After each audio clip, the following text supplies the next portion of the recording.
যে সরকারি যখন থাকুক, উন্নয়নের ব্যাপারে বরিশালের জনগণ কিন্তু ঐক্যবদ্ধ।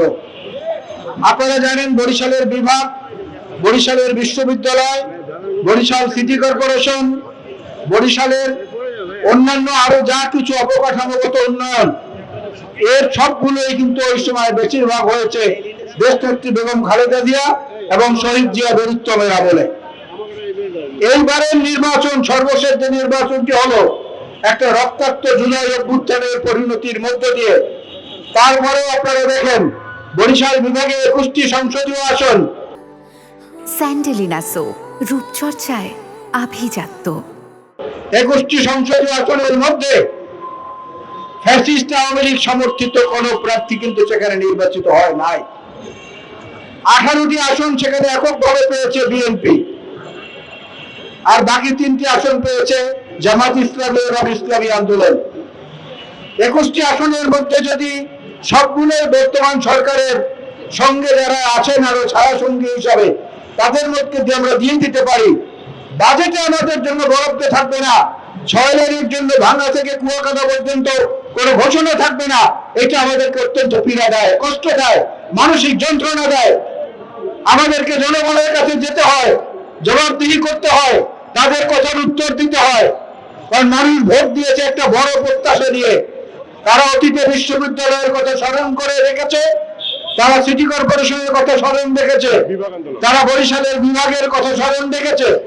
এই কারণেই তারা মনে করে বর্তমানে বিএনপির নেতৃত্বে গঠিত যে সরকার, সেই সরকার তাদের দিকে ন্যায্য দৃষ্টিতে তাকাবেন।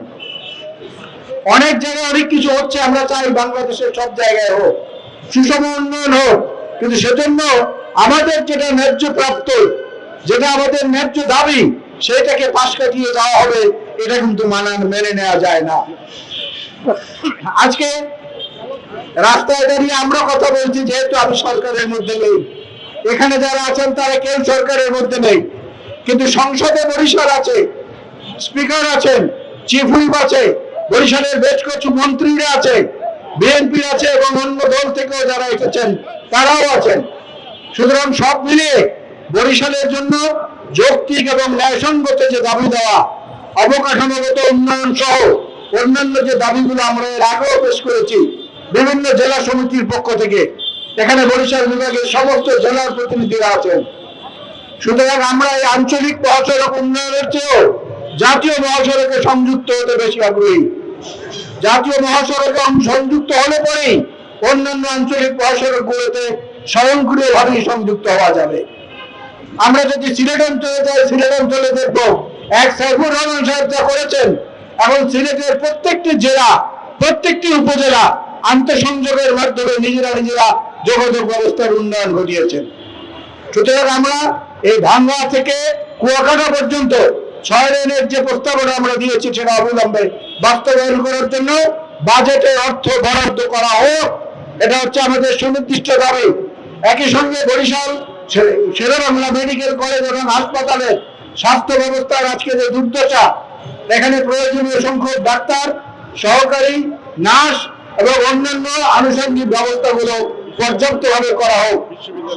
বরিশাল বিশ্ববিদ্যালয়ে, বরিশালের মেডিকেল কলেজটাকে একটা বিশ্ববিদ্যালয়ে রূপান্তরিত করা হোক, একাডেমিক কার্যক্রম এবং চিকিৎসার উন্নততর ব্যবস্থার জন্য।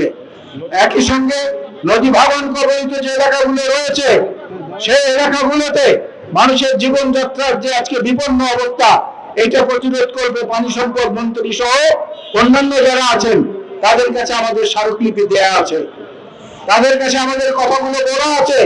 এখন শুধু বাস্তবায়নের প্রয়োজন। ওই অঞ্চলে আপনারা জানেন পায়রা এবং পায়রা বন্দরকে কেন্দ্র করে অনেক শিল্প প্রতিষ্ঠান সেখানে গড়ে ওঠার